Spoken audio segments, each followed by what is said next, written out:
This is an RPPV production. We'd like to advise this podcast contains descriptions of disturbing violence. Listener discretion is advised.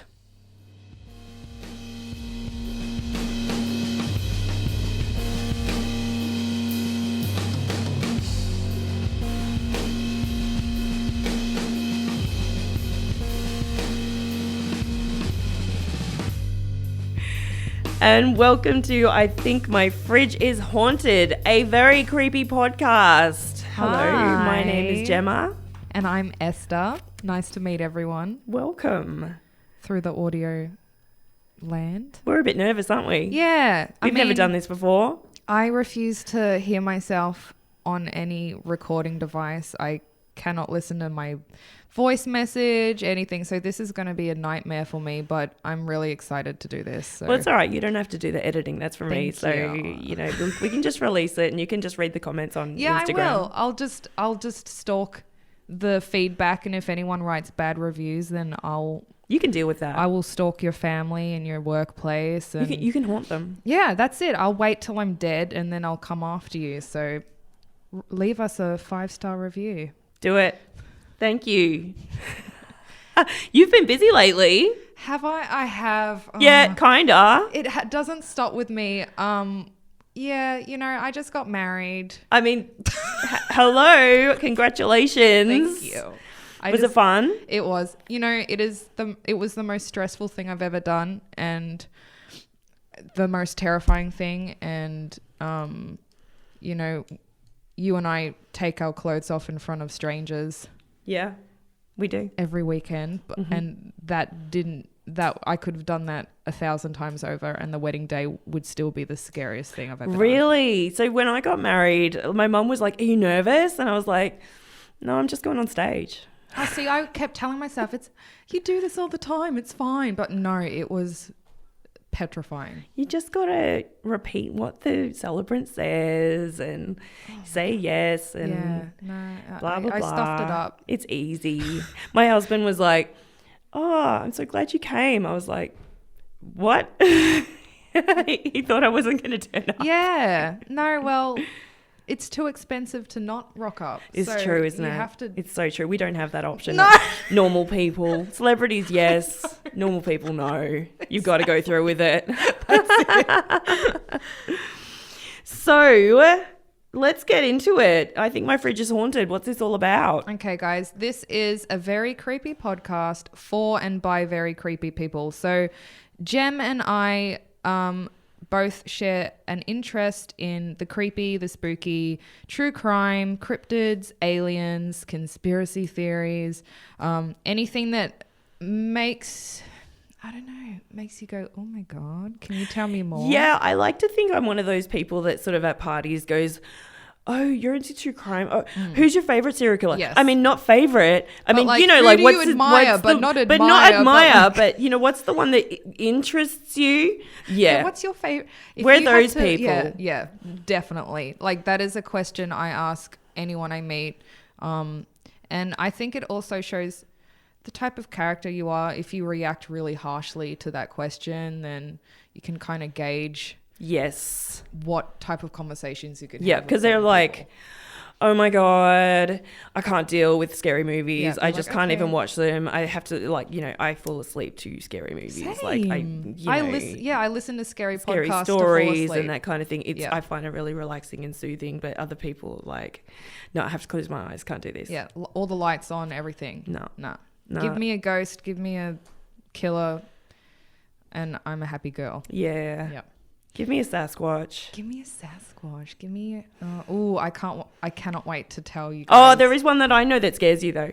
Oh, okay. That one. Okay. You know the I one. am petrified of a certain haunted doll. I can't even say his name because I'm that terrified of him. Mm-hmm. I don't think we'll ever be able to cover it because it is weird. Well, weird look, stuff happen. I don't like parasites and you want to cover parasites. So if we have to do parasites, I'm going to spend Okay. most of the time in the bathroom throwing up. So if we have to do that, then we've got to do the doll one. Okay. Because it doesn't That's scare your me. hint. It's a doll. We'll do one episode of stuff we're both really scared of. Okay. That's Yeah. fine. All right.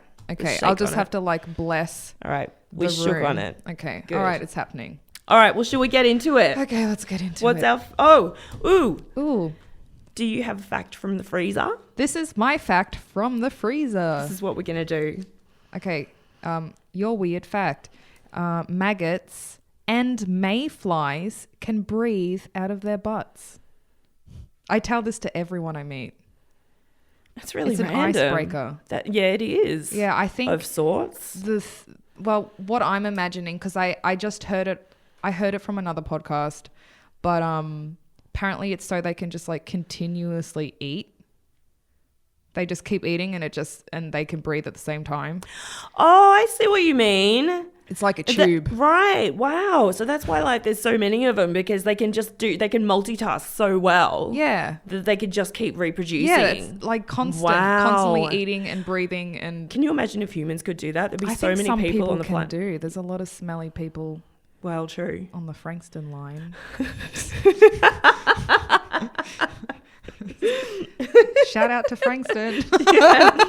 Yeah, we're from Frankston. Well, around Frankston. Yeah. And if anyone's listening from overseas, Frankston is like the... if Jonestown had lots of... Oh, how can I be sensitive about this? If you mixed Jonestown with the characters from Summer Heights High... Oh my God, yes. And Neighbours... Yes. And Rebel Wilsons everywhere. True. Then you'd have Frankston. With a train Take station. away the It has coal. to have the train station. Yeah, and the seagulls. Yeah, the seagulls. And my auntie found a horse's head washed up on the beach at Frankston back in the day. Stop. That's what I tell people when I describe Frankston. I'm like, yeah, my aunt was on the beach having a nice day and a horse's head just floated up. Oh my God. Yeah, so Frankston. I don't even know what to say to that. Shout out That's to our crazy. But you know what's crazy? I believe you. You know, I hope so. That's the type of thing that would happen in Frankston. Yeah, there's your overseas description for foreigners. Yeah, we're really selling Come it, and aren't we? visit the peninsula. Yeah, true. The further down the peninsula you get, the more affluent it is, though. Like the nicer and the more posh and more richer people and that kind of thing. We're at the top. No, but not rich people aren't always that great. No, I'm not saying they are, but the surrounds are nicer. They are very pretty. Anyway, thanks for that fact. Yeah, okay, your fact. That's fun. Okay, so I found a fact that I actually found out was false. Oh. The fact that I found out was so a pregnant... it's not a fact? Well, no, it's not. It's a non-fact. Okay. But I've got a real fact after it, but I just thought I'd mention it. Pregnant goldfish is called a twit. Oh, that's cute. I know, it is cute, isn't it? It's rude, though, to call the fish. But then I looked it up and I looked up what is a pregnant goldfish called, and it's like an urban myth. Oh, that's a weird urban myth. I know, it's dumb, isn't it? It's not much of a crazy myth. It's not that shocking. Anyway, so I've got a better one. Okay, but this one is true. Apparently, says Google. Oh. Armadillo shells are bulletproof. Oh, I don't believe that. I'm sorry. Okay, all right. A fact that came to light when a Texas man shot one with the bullet ricocheting off the animal and hitting him in the jaw. Yeah, but okay, the Texas man, right? So he could be any sort of Texan. He could be a drunk Texan. We don't know what type of gun he was using. Stereotypical Texan. You mean it could have been like a pellet gun or something? It could have been what are they, spud guns? I don't know what that is. It's a gun that shoots spuds. Okay, so it wasn't a machine gun. Yeah, we have to know what type of gun. I just thought that the thing about it that makes me feel like it's true is the fact that he got hit in the jaw. It's a random place, isn't it? Like, it wasn't he got hit in the face or he got hit in the heart or the kneecap. It's the jaw. It's just random. Yeah, it's like saying you got shot in the earlobe. Yes. So that's what made me think, well, it must be true. That's like a trick question in an exam. You have to go with the real abstract one. All right. Well, I mean, how do you hunt armadillos? Is that what you were saying? Or aardvarks? I forgot. Armadillo. Surely, because people hunt them. Do they? Yeah, it's like on the black market. It's like Oh. the shells. I'm pretty sure they. Oh my God, that's so it's sad. like a huge. They must like a poison huge trade them. for it, probably. Oh, that's really sad. Yeah, people suck. People suck. On a brighter note, guys, let's talk about some spooky. Yay! I mean, my story is not that positive, so apologies. What are we going to do now? we just brought it all down now. Don't worry, I'll bring it up and then I'll make it a little bit medium and then we'll go down a little bit and then I'll bring it up again. It's a roller coaster ride. It is. Cool. It is. All right, well, let's do it. What have you got? All right. My story is the suicide forest in Japan. Amazing. Yeah, so this one was quite heavy to research. I'm obsessed with Japan. Mm-hmm. I tried learning Japanese a while ago and I was so bad at it. I can't imagine that's an easy language to learn. It's not. It's so... Is it a tonal language? It's got a lot of like lilts and it's all in the delivery. Wow. It's like okay. It's complicated. It's hard. Yeah. English, nah. Japanese, I wish I could speak it, but I can't. So there's a lot of pronunciations that I will butcher, and I apologize. I've actually had to write out the sounds. So bear with me. Mm-hmm. I'm going to try, but here's my story. Okay, so the suicide forest is called, let's see, Oikigahara. I pronounce it Okigahara. Yeah. But I don't know if that's correct. It's spelled Aokigahara. So it's something along the lines of Oikigahara. Cool. But I'm just going to call it the suicide forest. Yeah, Cool. That sounds good. It is located at the base of Mount Fuji, which is the highest mountain peak in Japan. The suicide forest is a 30 square kilometer forest, also known as the Sea of Trees. So that's not actually that big, is it, really? It's not. But I think being inside the forest, it would seem huge. True. Yeah, true. It's a real dense forest. Yeah, okay. So I think if you were lost especially, it'd be pretty big. Right. Considered throughout the history of Japanese law as the home of Yuri, which are Japanese ghosts. Again, I'm probably mispronouncing it. I'm sorry. Especially to the ghosts. Each year, as many as 100 victims take their life at the suicide forest, which is crazy. And Japan is one, I think, possibly the world capital of suicide. Really? Yeah, which is heavy. I mean, it's quite deep in Japanese culture. There's like whole suicide cults and stuff. Whoa. It is. Oh, I should say a trigger warning, by the way, everyone. Oh, trigger yeah. Warning, trigger warning. Yeah, but suicide is quite heavy in Japan. It's pretty intense, obviously. Okay. The forest it's absolutely stunning. If you look up pictures, it is literally a sea of trees. Mm-hmm. It's incredible. I really wanted to go when the times I've been to Japan, but I haven't made it yet. Many hikers do go to this forest because of the beauty of the forest. And from the forest, you can also see Mount Fuji, which is, I mean, if you follow Hokusai, that artist, there are so many The views. wave. Yeah. There are so many views of Mount Fuji that are just famous in Japan. Mm-hmm. It's incredible. This was a fact I didn't actually know, but a lot of school children go to the forest because there are famous ice caves, which is crazy. Ice caves? So literally caves just with those, is it stalactites? So the way I remember it is stalactites are the ones that come from the ceiling because they have to hold on real tight. But it's ice. Ah. Yeah. So melty ice that are... all year round? Or just in winter? I think so. Oh, no. That's interesting. Summer's really hot. So I'm guessing it's just in winter. Okay. So I thought that was interesting. Visiting can be quite eerie too.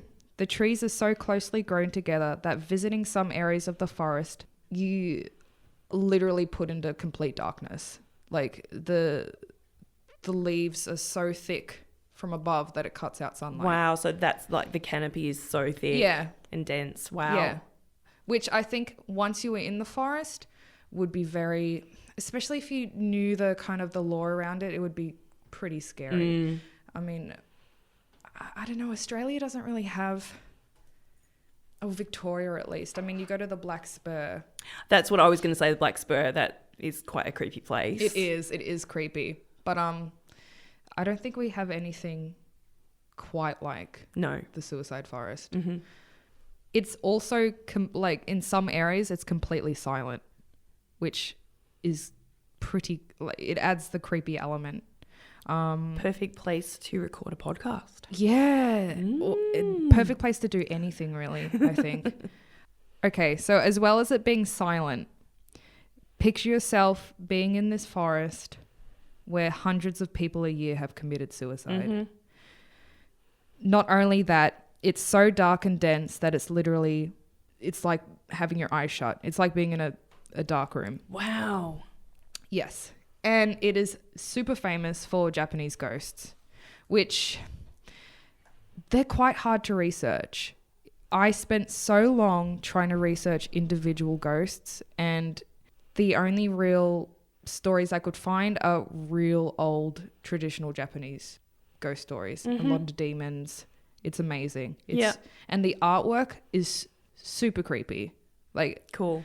If you guys like horror movies, look up Japanese demons and Japanese ghosts through art, especially Hokusai. We'll have to get a couple and put them up on the Yes. Instagram page. Yeah, they're like, God, the imagination. But are they the ones like you see on tattoos sometimes? Yeah. Like, you know, those, like, it's like a screaming demon. Yes. Yeah, Okay. there's like a lot of skulls.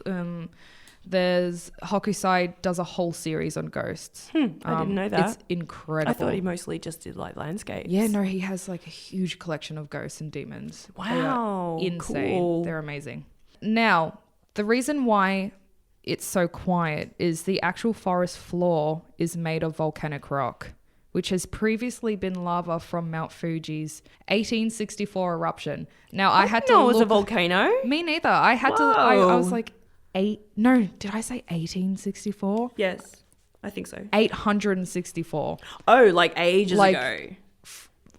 Girl, like, but yeah, the year 864, Mount Fuji erupted. Cool. So the floor is made up of lava, and with that, the forest grew on top of it. So there's volcanic rock floor, then the roots of the trees, and if you Google a picture of the forest, it is thick with like roots. It's crazy. I don't know how people walk. Time to get to the creepy stories from this forest. People say that the ghosts of the forest originated from this Japanese tale, and it's unconfirmed because a lot of people disagree that this was in Japanese history, because it doesn't sound like something traditional Japanese families even today would do, because they're very respectful of their elders.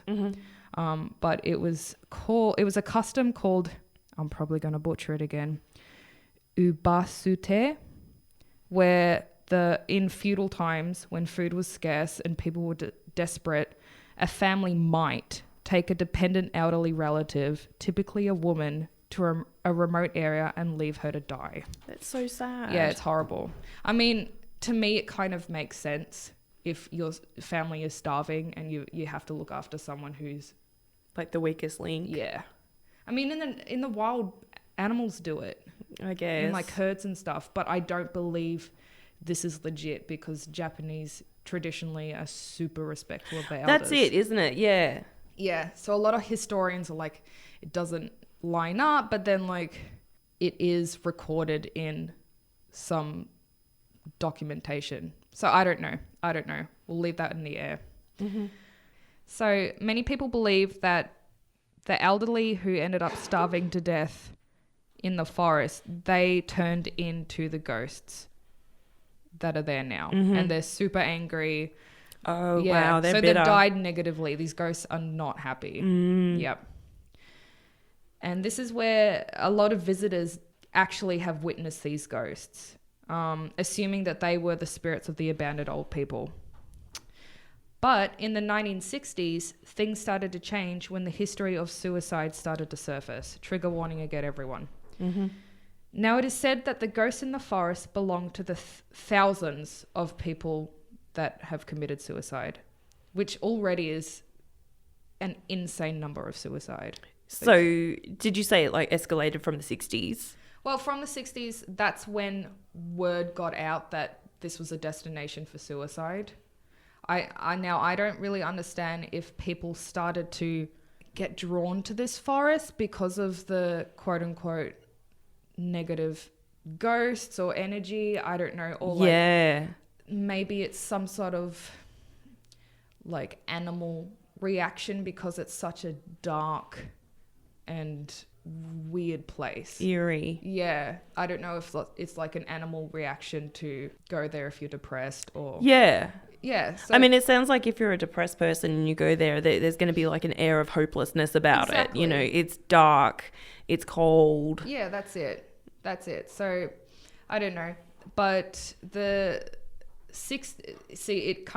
moves down in a minute. I'll explain why from the 60s. Okay, so many believe all of this started in 1960 by from a book that was published by Seiko Matsumoto called Kuroi Jukai. I'm so sorry, anyone who is Japanese who is listening to this. And that translates to the Black Sea of Trees.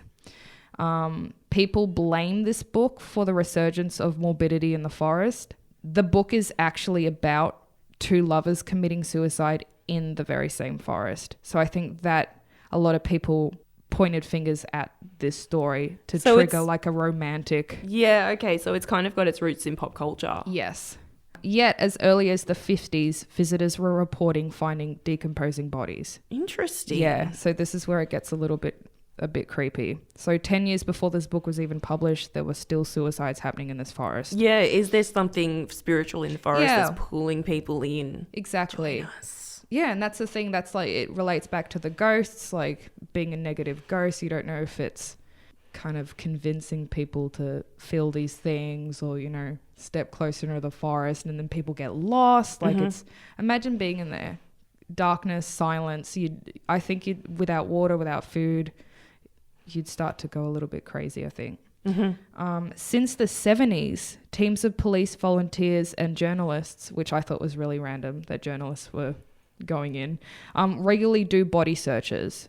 They almost never leave empty-handed, which is really sad. Yeah, that is really sad. In recent years, the body count has sadly increased, which doesn't surprise me.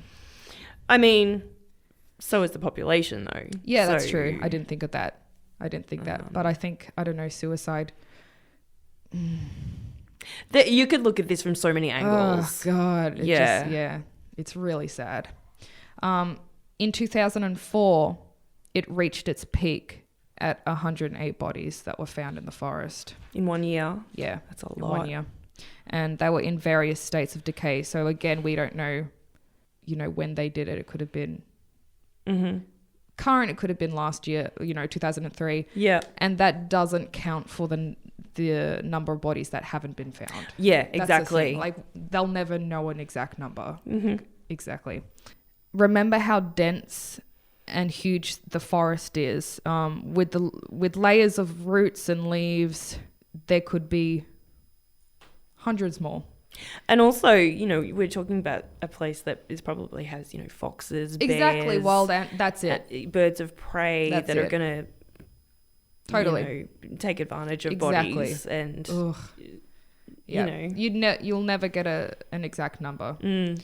Okay, the suicide forest is, like I said before, it is the world's highest rate for suicide location on the planet. And the only exception, which I didn't know, is the Golden Gate Bridge. Well, I would have thought that'd be number one. I always thought suicide forest would be number one. I didn't know it would be competing so closely with Golden Gate Bridge, which I thought was super interesting. Yeah. Authorities have placed signs with warnings such as please reconsider and think carefully about your children, your family, and the entrance. At the entrance, Jesus. Patrons conduct regular patrols to the area, hoping to redirect visitors who look like they're not planning on coming back, which is really sad.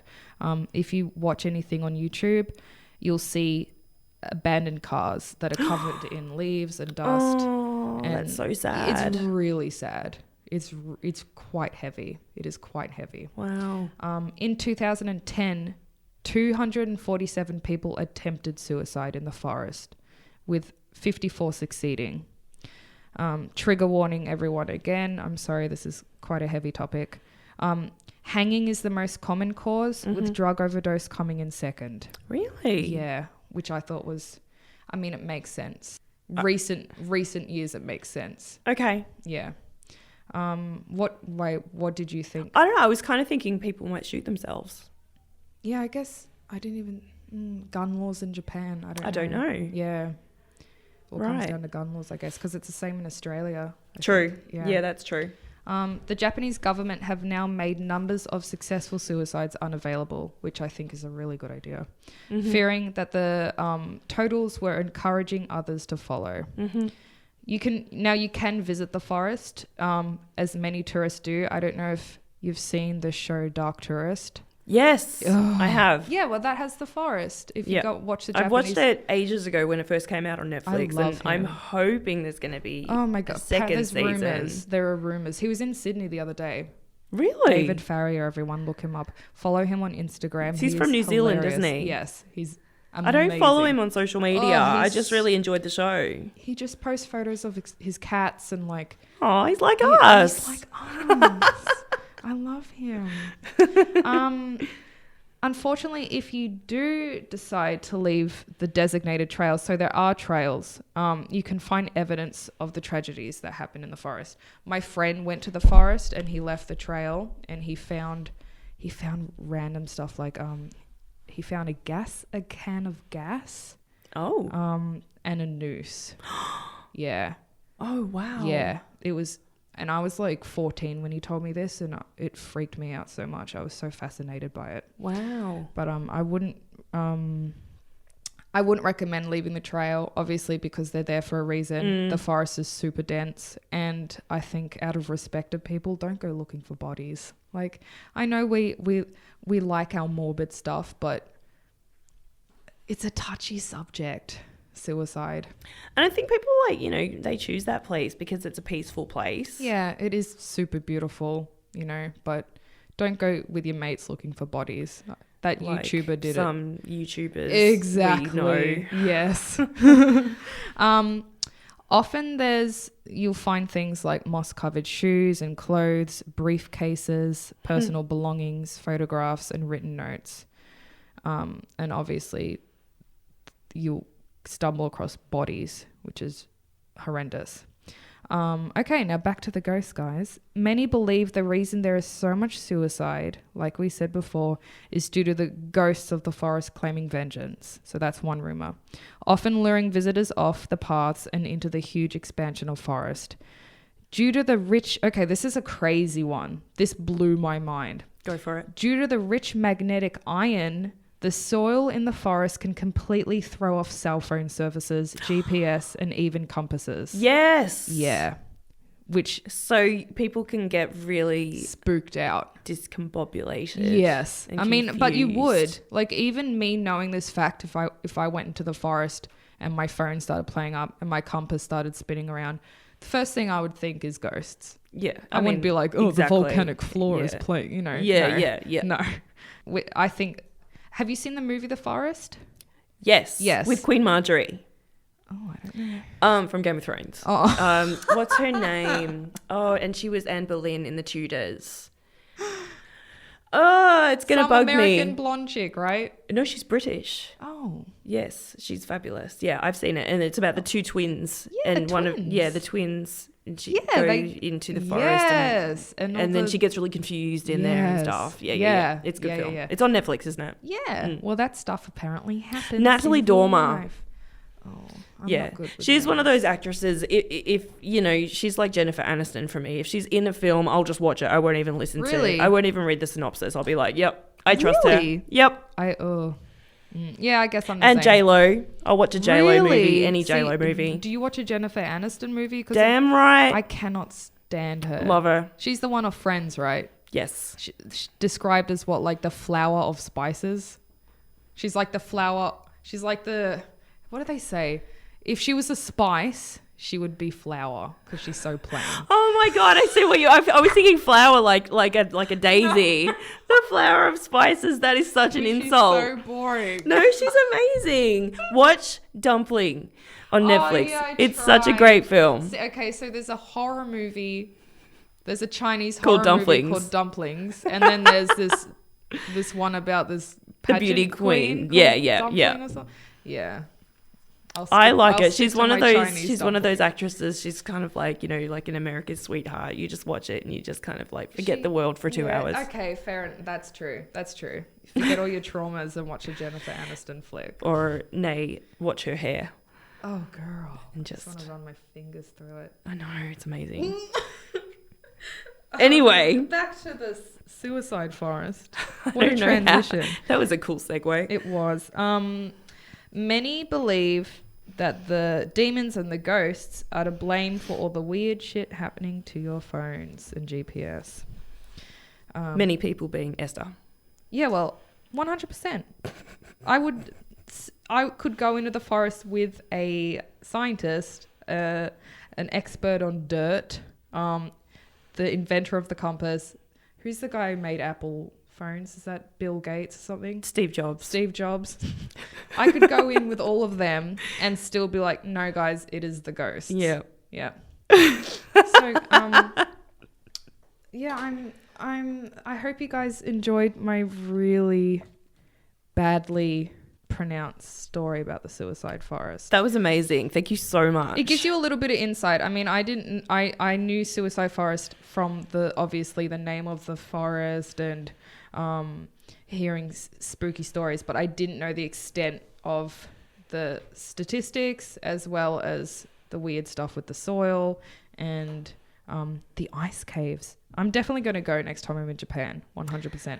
Yeah, I think it's one of those places that, you know, having listened to you speak about it today, it's one of those places that you'll always want to go to. Yeah. And you'll always be like, oh, damn it, I should have gone there. Right? Yeah. But, you know, even if you just go there to have a nice hike in the summertime. A lot of people go hiking there. Yeah. You see Mount Fuji.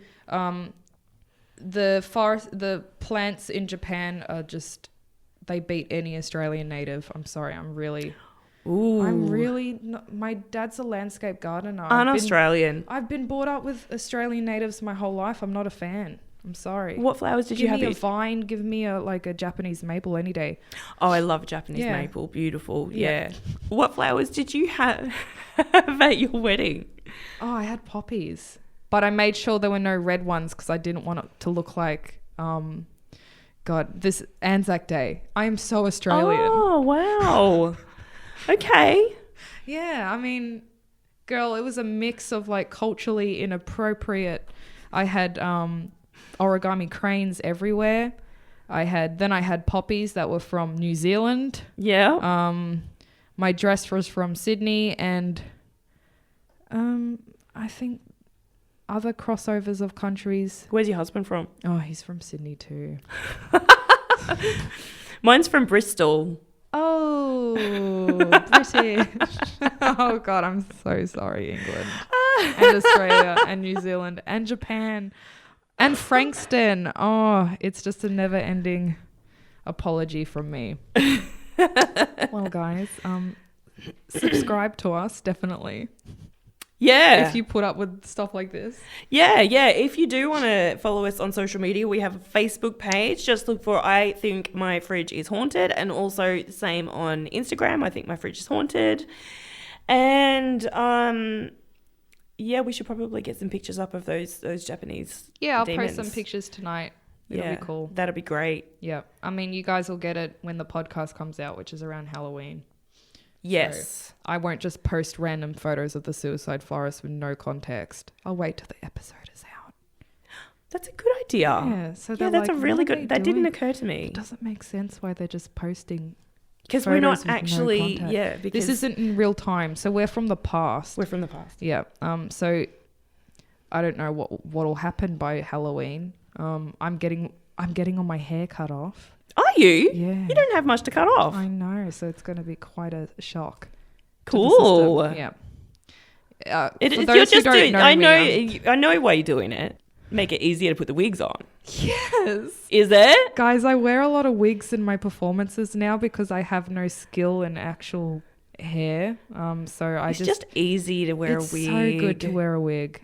It is so good to wear a huge wig and have your like dirty housekeeping hair underneath and not have to worry about washing it, styling it. It's beautiful. I have a lot of shout outs to wig companies, and you're a wig maker, aren't you? I'm not a wig maker. I'm Stylist. I do style wigs sometimes. Yeah. Yeah. I mostly do hairstyling for like weddings and photo shoots and things, but occasionally a wig will come my way and I'll style it. I'm sending my wig your way, by the way, because it's covered in fake blood and I can't wash it. So it's all I ever wanted. Yeah, it's just a big Thanks. blonde Jean-Benet Ramsey style wig covered in blood. So it is quite fitting. Cheers. Thanks. All right.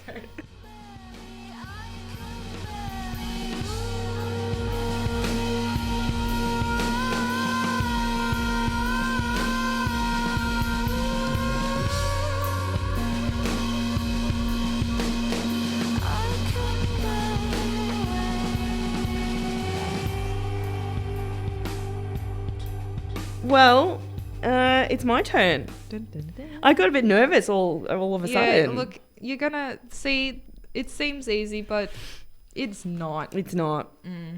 Are you ready for this, for my story? Yes, girl. My story. I'm just going to fix up my microphone for a second. Get comfortable.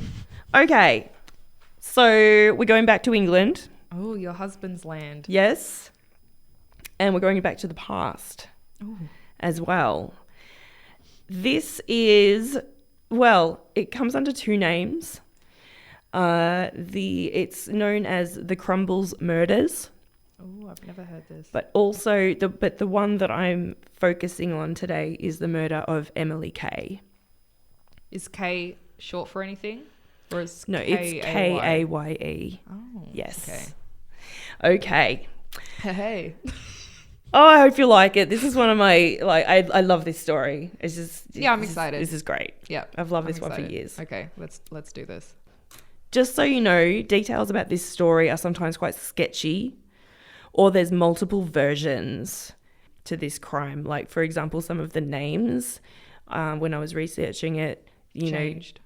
Sometimes this person's wife was that name, and sometimes it's just, there's a few. I think it's a game of Chinese whispers over the years, to be honest. Yeah. So we're just going to have to try to put the pieces together ourselves.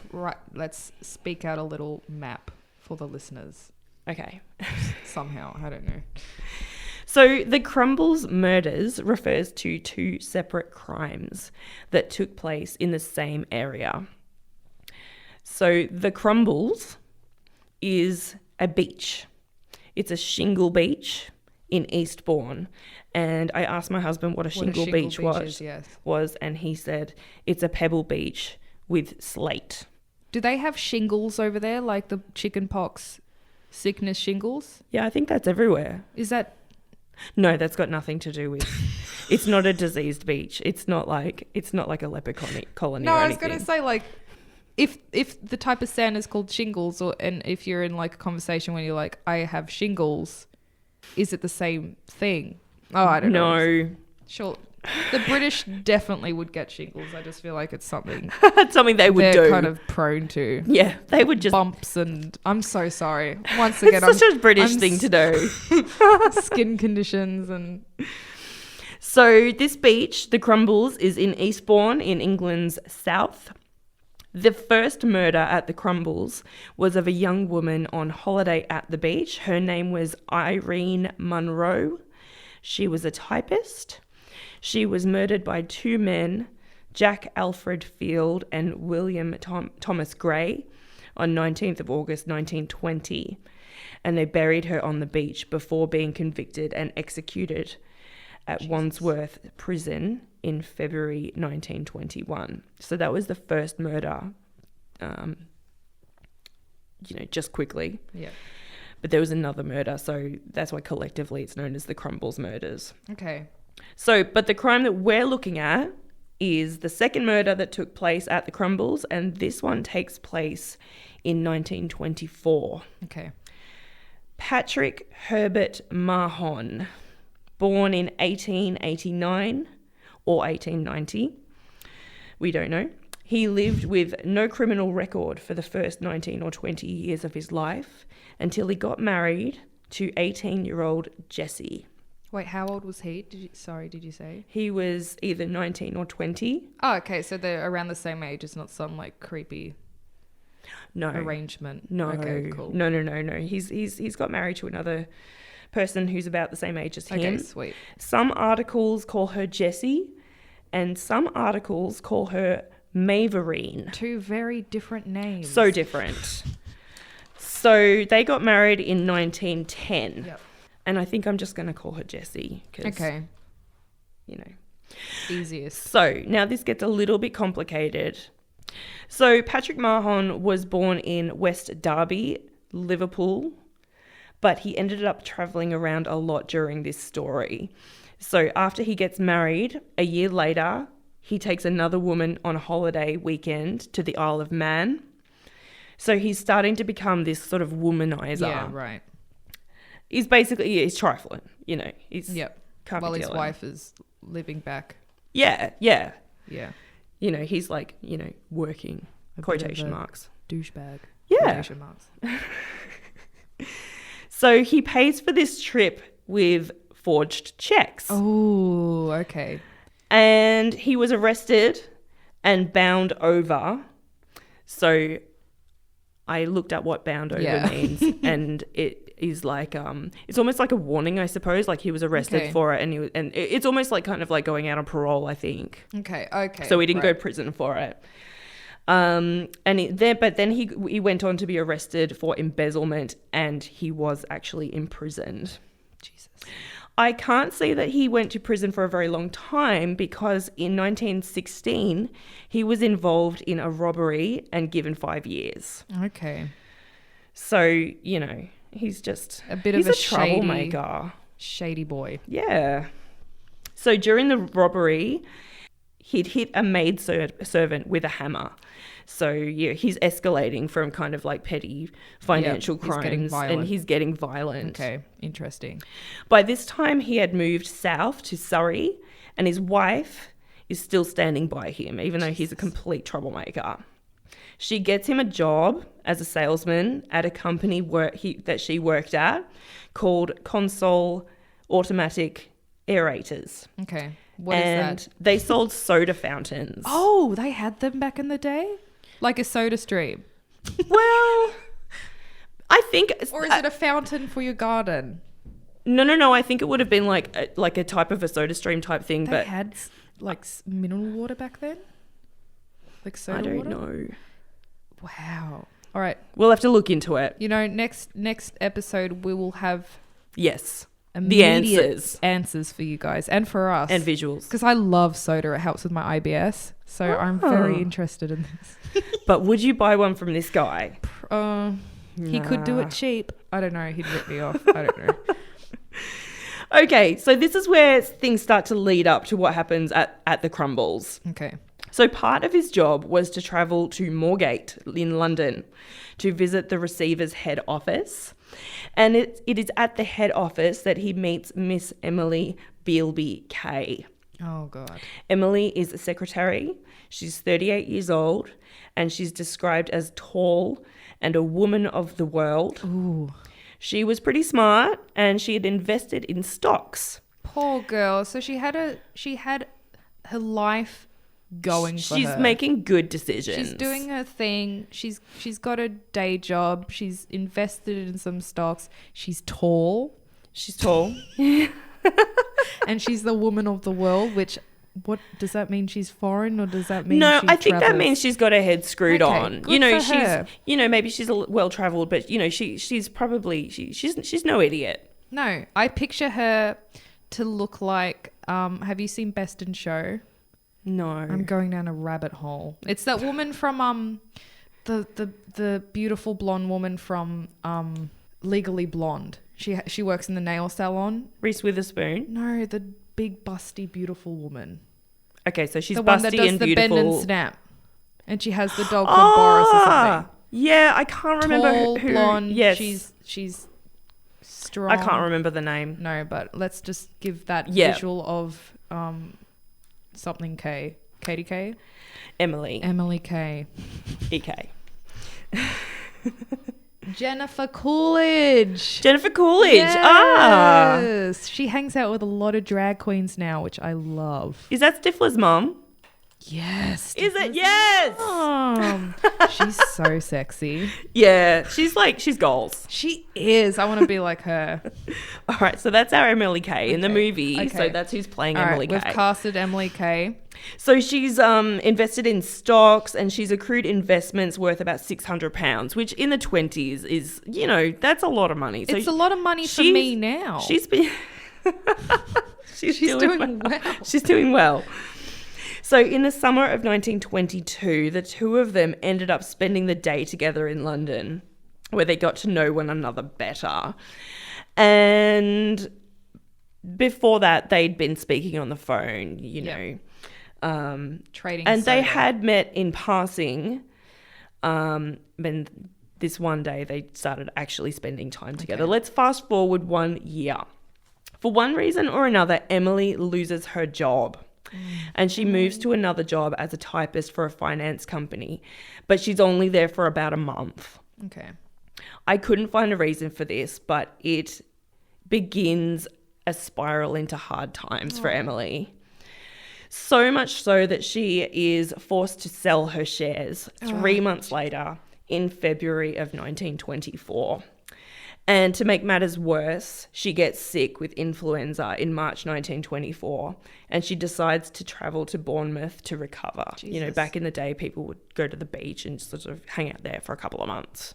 Which I mean, I've got a cold, and you don't see me at the beach. I know. I feel like England's beaches look quite cold from the movies. You can tell I'm a worldly person. Yeah, look, I don't know about the effectiveness of this method. Going to a cold British beach with pebbles on it, who knows? Well, I think it was more for show, really. Yeah, I think it's very theatrical. Yes.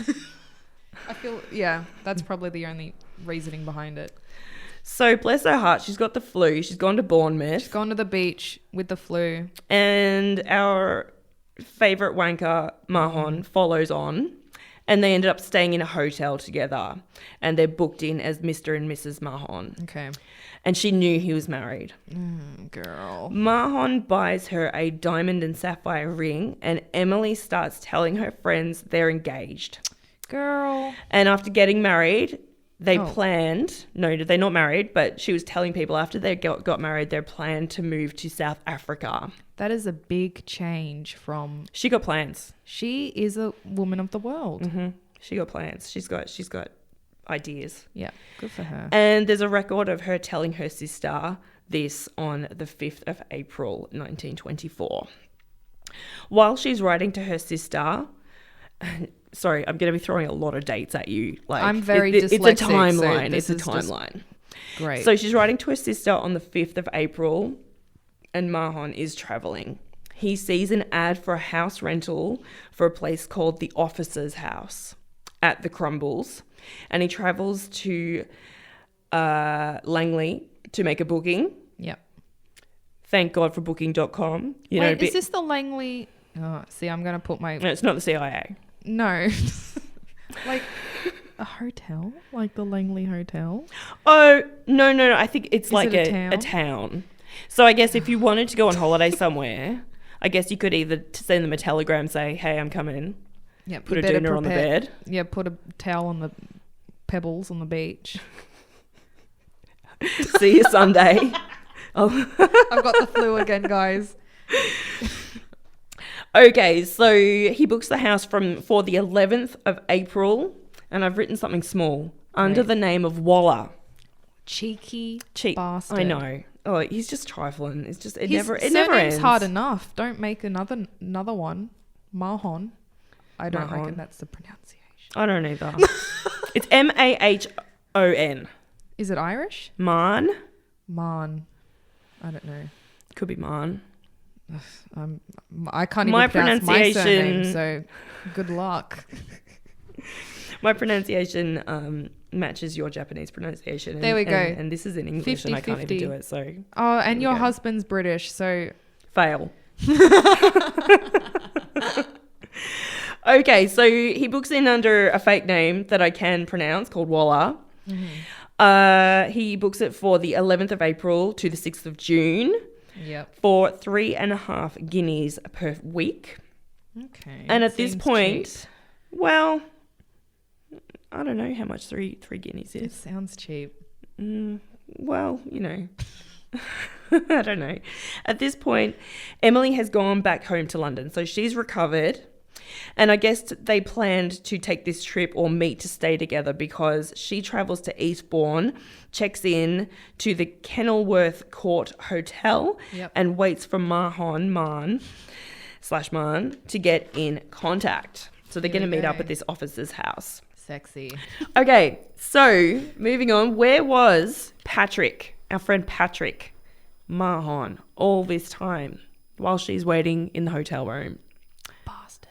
I will tell you. Trifling.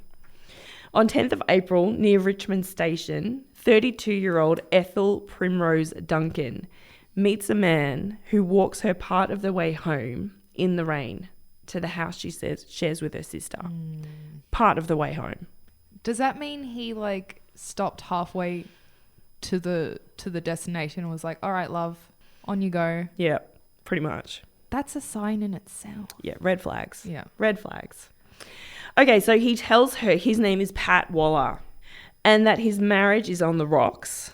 They agree to meet again and he sends her a telegram on the 15th of April asking if she would like to meet the following day on the 16th of April. She waits for him at the agreed time of 7 p.m. at Charing Cross Station, but he doesn't turn up for almost an hour. Ugh. And this is in the days before like Starbucks. So like she's literally she's just hanging standing out. in the cold. Literally just, you know, With probably her in phantom heels. Macchiato. Okay, so he arrives and he's got his wrist bandaged up. Okay. He tells her he sprained it helping a woman who had fallen off a bus. What a hero. Yeah. Oh my God. Yeah. I mean, seriously, this guy, he's a catch. He is a catch. That's not a red flag. That's not a self-defense wound, potentially. No. No, he's just being a good guy. Yeah. Helping an innocent, helpless, pathetic woman because we can't defend for ourselves. Like, No. Helped her to her grave. fall off a bus or fall off a bike? What was it? She fell off a bus. Fell off a bus. Women. So let's go back to Emily at the Kenilworth Court Hotel. On the 12th of April, she gets a telegram from Mahon asking her to meet him at the station that afternoon. She meets him and they take a taxi to the officer's house at the Crumbles. For some reason, Emily asks the hotel to forward any mail to Poste Restante Paris. Question mark, question mark, question mark. Plot I've put thickens. in brackets, I've put for myself. Which suggests she believed she and Mahon to be travelling there soon after. That's what I've also written. But he's booked the officer's house till June. So obviously he's got completely different plans to what she has in mind. Flags. Before Emily had met up with Mahon at the station, he had been recorded as going to the Staines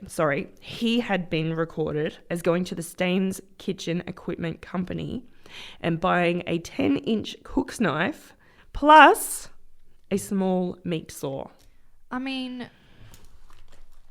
don't trust a man with a 10-inch cook knife, especially if he's a cook. I don't know about that. I mean, this guy isn't there's some even great cooks out I there. don't know. Look, Don't trust a man with a 10-inch cook knife who isn't a cook. okay, fair enough. He's Look, got I no just don't really reason. trust men. So You just married one. So, okay, Going back to Emily, a butcher saw Emily on the Sunday. The staff at the hotel saw her on the Monday and possibly on the Tuesday because she was going in to see if they had any post for her, which takes us up to the evening of Tuesday, 15th of April, when neighbours say they no longer saw Emily. Now, remember, Mahon is in London the following night on his own with a, quotation marks, sprained wrist. Oh, this guy. Ethel Primrose agrees to travel to Eastbourne and stay with, quotation marks, Pat Waller for a few days. Obviously, she isn't aware of his girlfriend, Emily. He takes her out for the day, out for lunch, out for dinner, finally back to the officer's house where they stayed for 3 days. Ooh. So, he's showing this girl a good time. And where's Emily? This is just textbook. Yeah, I know. So Ethel noticed while she was at the officer's house, she noticed women's shoes and cosmetics at the house, and Mahon told her his wife had been there recently to stay. Girl. On Easter Saturday, Ethel went out shopping while Mahon went to the races. While he was out, he dropped by the post office and sent himself a telegram. It said, "Must see you Tuesday morning, 9, Cheapside, from Lee." Okay. He took Ethel for dinner and they went back to the officer's house. The next morning, Ethel saw Mahon trying to lock the door of one of the bedrooms. She could see inside the bedroom was a brown trunk, and he told her there were valuable books inside the trunk and he didn't want them stolen. Okay, so we're talking like the Egyptian Book of the Dead, that's supposed to be in a museum. We're talking Sotheby's level collectors, We're talking manuscript of J.K. Rowling's... Harry Potter. Yeah. Devil Wears Prada. That stressful situation. Yeah. Anne Hathaway. It's it's the first edition of the Bible. It's still written on stone. Okay.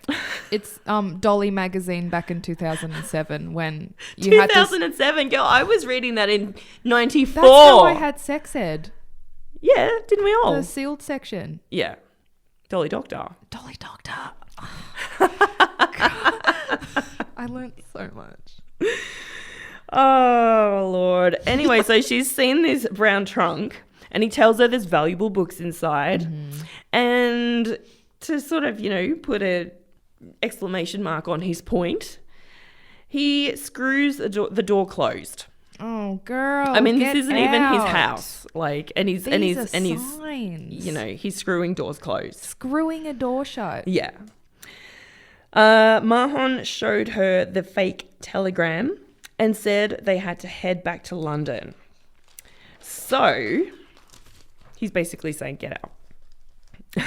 So Monday they took a train home, watched a show at the Palladium, and Mahon dropped Ethel off at her house late that night. So let's go forward a couple of weeks to the 30th of April. Jessie Mahon, Patrick's wife, up north. OG. The one that's still sitting waiting at home, knitting the world's longest scarf for when he comes home. Dolly magazine. Exactly. Waiting for her man. So she knew something was up with him, and she knows he's a troublemaker. I mean, she's stuck by him all these years. He's been to prison. Honey. He's been embezzling money. He's buying things with fake checks. He goes to the races by himself. Goes to the races, full stop. Oh, yeah. And he's hitting housekeepers over the head with hammers. Yes. I mean, red flags, man. Yes. So she goes through his jacket pockets because she wants to find out what he's been up to. Next level spy. Yeah. She finds a left baggage ticket and she shows it to a friend of hers who's actually a former railway police officer. That's a good type of friend to have. I know, handy. Yeah. Yeah. Literally. So she's like, dude, look, I found this, baggage ticket. My husband, he's always away, quotation marks, on business. Can you check this out? So he takes the ticket down to the station at Waterloo and he asks for the bag. He takes the bag and he pries open the sides. So he's not breaking the lock or anything like that. He's just sort of prising it open, see what he can see. And he sees inside a knife and female underwear, and it's got blood on it. That's just textbook. Dodge. Yes. How do you cover that up? Well, I'll tell you. He's got a plan. Of course he does. This guy's got a plan. He puts the bag back and he tells Jessie, just put the ticket back in the jacket. Mm-hmm. And which I think you would do. Like if you found that your husband had a suitcase full of blood, weapons, put the ticket back. You just slowly put the ticket back. You in know your jacket nothing. Pocket, sit back down, grab your Dolly magazine, and just continue on. And maybe pack an overnight bag with your passport things into motion. Yeah, and maybe $100. Get out of there and take your a change of underwear and a hairbrush. Yep. And some just in case you have to go on the run. Oh, I'd be Yeah. You would 100%. So then her friend contacts the chief constable and he tells him what he's seen, and the chief constable sends a detective, DCI Savage, down to the station. Dick Savage. No, DCI. DCI. Oh. I love where you took that. That's amazing. You're obsessed with drag queens, aren't you? Or that's like a great drag king name. Yeah. Well, I'm in a drag show tomorrow night, so maybe I'll just. You're preoccupied. I've got Dick Savage on my mind. Jesus. So Dick Savage. Okay, Dick Savage is assigned the job of investigating this case. See what I did there? That's good. What a great pun. That's our first t-shirt design. Never investigate the case. So he too goes and looks in the bag and replaces it and waits for Mahon to come and claim it. And the next evening, 2nd of May, he actually does. Okay. He's arrested and he's taken to Scotland Yard. Yep. Mahon admits the bag is his and Dick Savage opens it. There were items of women's clothing covered in blood and disinfectant. Oh. As well as a racket bag with the initials EBK. Emily Bealby K. Oh, they ask him, and I also read that he had sprinkled disinfectant. So I think the disinfectant was like a powder back then, or kind of like a lime. Yeah, I'm sure there's still a disinfecting powder you can get. Well, I'm a cleaner by day. You are, so you would know. Well, the thing is, I don't think I do. I don't know if there's a powder. I think I am thinking back to the 80s and thinking it was yesterday. Wait, yeah, do you it's sometimes not the 80s. Do that? Isn't this story set in the 20s? It's the 20s. Okay. So they say, where did this blood come from? And like I said, he's got a plan. Of course. He replies he'd been carrying meat for dogs. Oh, yeah, because he's such a good Samaritan. And I know I always carry my dog food wrapped up in women's underwear. You know what? That's where I keep my blood. Yeah, exactly. Yeah, why would you not? So Dick Savage replies, and this is amazing, that explanation won't do. Savage, eh? Savage, dude. #savage. Be like DCI Savage. DCI, okay, so it's not exactly Dick. No, it's DCI, like detective. Jesus. Inspector. Esther, you're studying criminology. You don't know these important initials yet? #fail. Okay, so he says that explanation won't do, and they sit there in silence for an hour. Look, that is pretty intense. I mean, but I've seen some footage of interrogations and the criminal will sit there for hours, 12 hours in silence. Holy cow. Yeah, I'll have to find the video and post it on Instagram. Like they're literally just going through their head all the different types of ways they can try to get out of this. They will sit there in silence. They will go on hunger strikes. They'll just sit there. Like, wow. It is, I can't remember.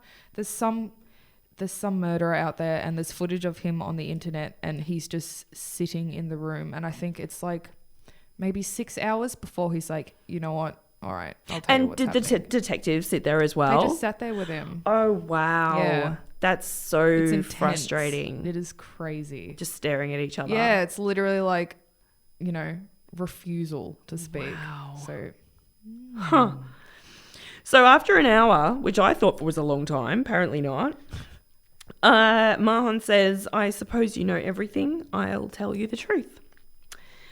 nice. And it takes 2 hours to take down his full statement, in which he claims that on the 15th of April, a couple of weeks before, he and Emily had got into an argument during which she had thrown an axe at him, obviously. Yeah. And the axe hit the door frame and they struggled. She fell, according to him, and she hit her head and died. So he was innocent. Innocent. So he's an innocent man. Yeah. Men You are know. victims too. Well, he is. Yeah, you know, she was the one that instigated it. She threw the axe out of rage. He avoided it. It hit the wall. I'm sure there's a mark in the wall. And then she just happened to lose her balance and hit her head and die. It's all And very. he just kind of stood it's all back very the whole straightforward. time. Yep, easy. That explains the knife in the case with the underwear that's bleeding. Totally from does. her head. Yeah. Okay, cool.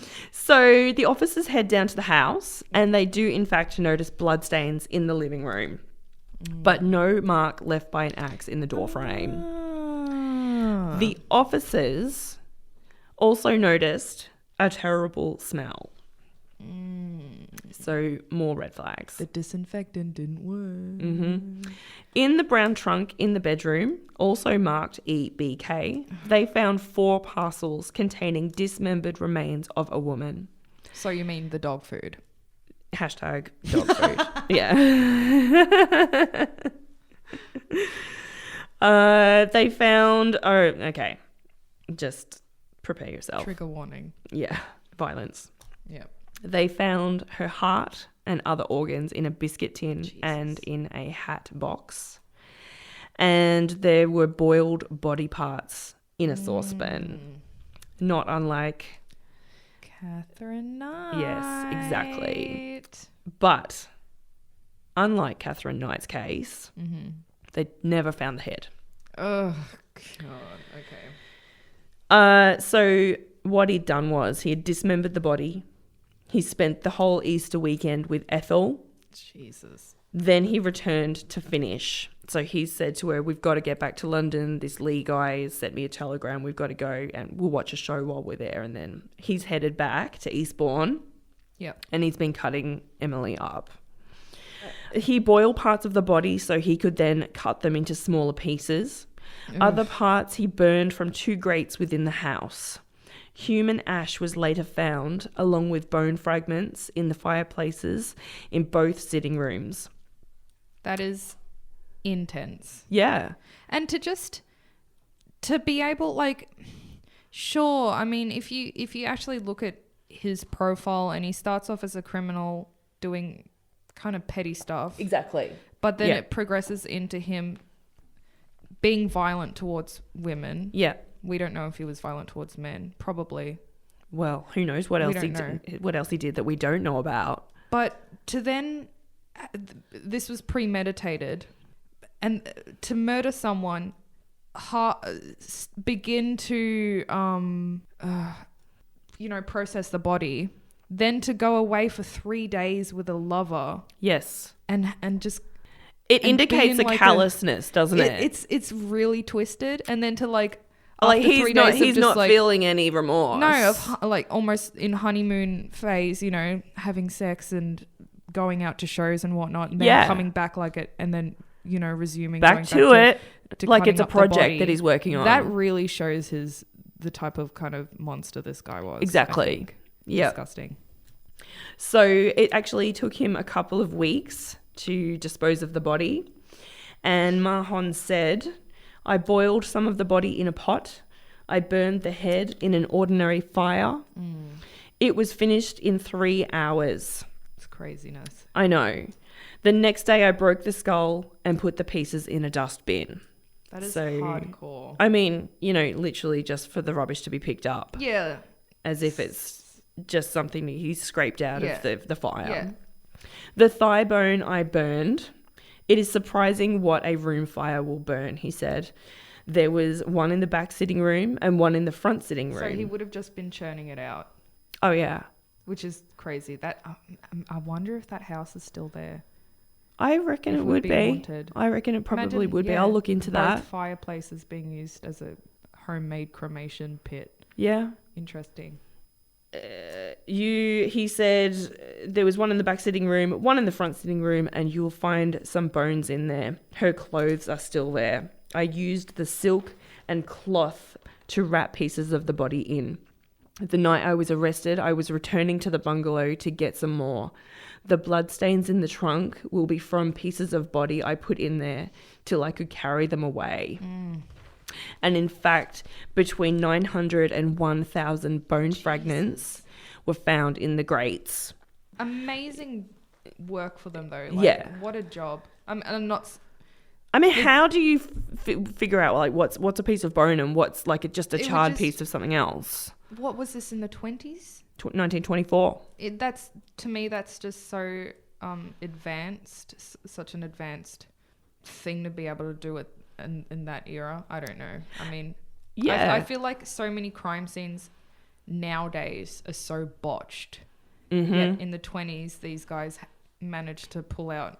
It showed dedication. Yeah, it's really good. It's so different to a lot of the dodginess happening at the moment. So it was surmised that Emily Kay had found out about Patrick's criminal past, and had also found out she was pregnant with his baby. Jesus. She threatened to go to his employers and expose him unless he eloped with her, which is possibly why they had their post relocated to Paris. Okay. In July, Mahon's case went to trial, and Ethel Primrose Duncan testified that she knew nothing about the murder. See, that's tricky. She might just be a dumbass. What, I mean, seriously, what, is she blind? She could have been. We don't know. Well, that's true. That's the thing. During the trial, 2 men of the jury actually collapsed and had to be replaced due to the gruesome nature of the evidence. Mahon broke down in tears, bless his heart.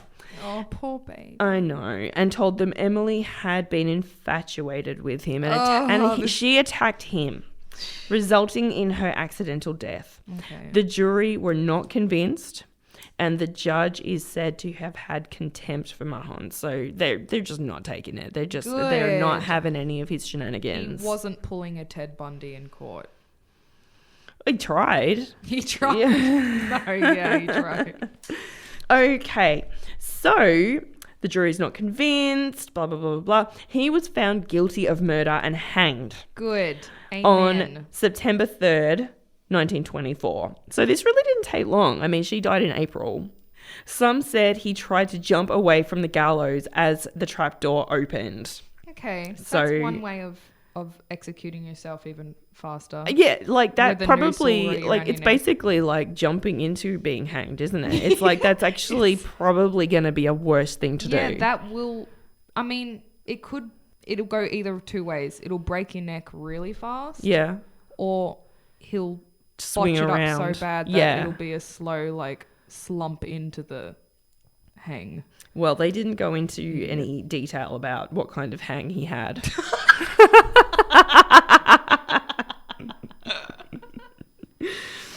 So, and one thing that he did before he was hanged, he sent his wife a letter. Oh, and she remained loyal to him until the end. It is said that Emily Kay had haunted Patrick Mahon after her death. And this is my favourite part of the story. Here we go. When he placed her head on the fire, a bolt of lightning flashed, and the heat from the fire opened her eyes. Some versions of the story also claim that lightning struck as he was being sentenced. So she was actually haunting him after he killed her. Yes, girl. I cannot wait to do that to someone when I die. Yeah, and I hope you do. You know what? I will be greasing off the last person to the very last breath of my lungs. I will. What if it's like a poor doctor? You know what, doctors? I don't know. But you know what? They're probably used to stuff like that happening. Oh, they probably get off on it a little bit. Oh, I don't know about that, but corpses do crazy stuff. There's gases, man. Gases. Oh yeah, I have some stories. Oh really? About gas and about corpses. Tune in next week to I think my fridge is on. Yeah, okay. That's going to be an episode. So the case had a profound effect on the investigation of homicides to come. Amazing.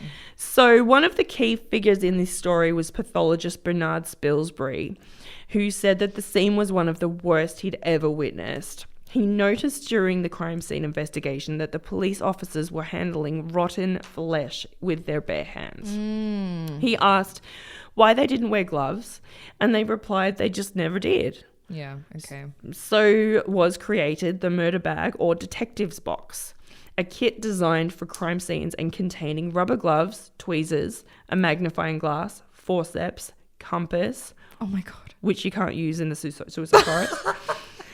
Ruler, and cotton swabs. And it will also be our first merch. Yes. Don't go anywhere without your detective your box. Murder bag. Your murder box.